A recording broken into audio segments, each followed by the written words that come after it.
السلام علیکم ورحمۃ اللہ وبرکاتہ۔ وعلیکم السلام ورحمۃ اللہ وبرکاتہ۔ ای شہر ھذا، یہ کون سا مہینہ ہے؟ ھذا شہر ذی الحجہ، یہ ذی الحجہ کا مہینہ ہے۔ ما فی ذی الحجہ، ذی الحجہ میں کیا ہے؟ ذی الحجہ میں کیا ہوتا ہے؟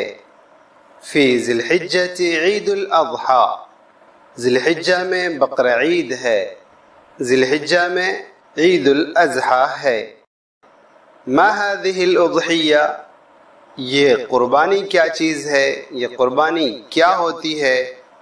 هذه سنت ابینا ابراہیم علیہ السلام، یہ ہمارے دادا ابراہیم علیہ السلام کی سنت ہے۔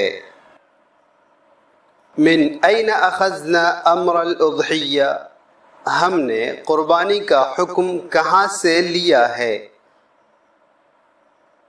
اخذنا امر الاضحیہ من آیت القرآن، ہم نے قربانی کا حکم قرآن مجید سے حاصل کیا ہے۔ فی ای آیت امر الاضحیہ، کون سی آیت میں قربانی کا حکم ہے؟ کون سی آیت میں قربانی کا حکم دیا گیا ہے؟ امر الاضحیہ فی آیہ فصل لربک وانحر، قربانی کا حکم فصل لربک وانحر والی آیت میں ہے۔ فی ای سورۃ ھذہ الآیہ، یہ آیت کون سی سورت میں ہے؟ هذه الآیة فی سورة الکوثر فی الجزء الثلاثین، یہ آیت 30ویں پارے میں سورہ کوثر میں ہے۔ ما معنی هذه الآیة فی الاردیہ، اس آیت کے اردو میں کیا معنی ہے؟ معنی هذه الآیة فی الاردیہ، اپنے رب کی خوشنودی کے لیے نماز پڑھیے اور قربانی کیجیے۔ شہر کا ترجمہ آپ پہلے سے جانتے ہیں، شہر کا ترجمہ ہوتا ہے مہینہ، اور مہینے جو ہے عربی وہ آپ کو معلوم ہے، ان میں سے ایک ذی الحجہ کا مہینہ ہوتا ہے۔ ایو شہر ھذا، یہ کون سا شہر ہے؟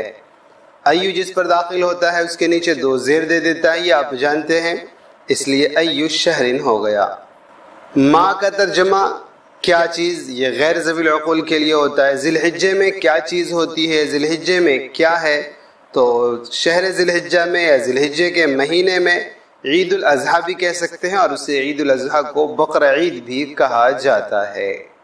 اخذ کا ترجمہ ہوتا ہے حاصل کرنا، ابھی کچھ دن پہلے سبق گزرا تھا، اخذ من مدرسۃ، کسی مدرسے سے علم حاصل کرنا۔ تو یہاں پر ہوا ہم نے قربانی کا علم ہمیں کہاں سے ملا، قربانی کا حکم ہم نے کیسے حاصل کیا، یہی ترجمہ ہے من این اخذنا امر الاضحیہ، قربانی کا حکم ہم نے قرآن کریم سے حاصل کیا۔ اسی کو ہم دوسرے انداز میں بیان کریں گے تو یوں بھی کہہ سکتے ہیں قربانی کا حکم ہمیں قرآن کریم کی ایک آیت میں دیا گیا ہے، حکم ہمیں قرآن مجید کی ایک آیت سے ملا۔ یہ صرف قرآن کریمی سے نہیں ملا، احادیث بھی ہیں، یہ یہاں پر میں مسئلے بیان نہیں کر رہا ہوں، یہاں پر یہ ہم نے عربی کی تھوڑی سی مشق کی ہے، قربانی سے ملتے جلتے سے جو الفاظ ہم استعمال کر سکتے ہوں اپنی پہنچ کے اعتبار سے، جہاں تک ہم نے عربی پڑھ لی ہے، اس لیے آپ اسے کوئی مسئلے مسائل میں آپ نہ لے جائیں۔ فی ای آیتن یا ایتی آیتن، دونوں استعمال صحیح ہے۔ کون سی آیت میں قربانی کا حکم ہے، کون سی آیت میں قربانی کا حکم دیا گیا ہے، کون سی آیت میں قربانی کرنے کا حکم دیا گیا ہے، یہ سارا آپ کر سکتے ہیں۔ قربانی کا حکم فصل لربک وانحر والی آیت میں دیا گیا ہے، اور سورت کا ترجمہ عربی میں اردو میں دونوں برابر ہے۔ قرآن کریم کی جو سورہ اور سورت دونوں استعمال کرتے ہیں۔ الثلاثین، یہ 30واں آپ جانتے ہیں، الجز 30واں پارا، پارا جو ہے ٹکڑا اسے بولتے ہیں، اسی کو پارا بولا جاتا ہے ٹکڑے کو، اور اسی کو عربی میں جز بولا جاتا ہے۔ الجزء الاول، پہلا ٹکڑا، پہلا پارا۔ الجزء الثلاثین، الجزء الثلاثون ہوگا اصل، اس پہ فی داخل کر دیا اس لیے الجزء الثلاثین بن گیا ہے. تو الجزء الثلاثون 30واں پارہ، فی الجزء الثلاثین 30ویں پارے میں. معنی کا ترجمہ، معنی مطلب ترجمہ یہ بھی کر سکتے ہیں آپ. اردو زبان میں اس آیت کا کیا ترجمہ ہے؟ تو اردو زبان میں اس آیت کا ترجمہ ہے جو وہ لکھ دیا گیا ہے فَصَلِّ لِرَبِّكَ وَانْحَرْ کا. قربانی کے مسائل ہم اپنے علماء سے معلوم کریں، ان سے پوچھیں اور اس کے مطابق عمل کرنے کی کوشش کریں. ہمارے اوپر قربانی فرض ہے نہیں ہے، اپنے احوال ہم علماء کے سامنے رکھیں، وہ ہمیں بتائیں گے اور ان کے بتائے ہوئے طریقے کے مطابق ہم عمل کریں. جزاک اللہ خیر. السلام علیکم ورحمۃ اللہ وبرکاتہ.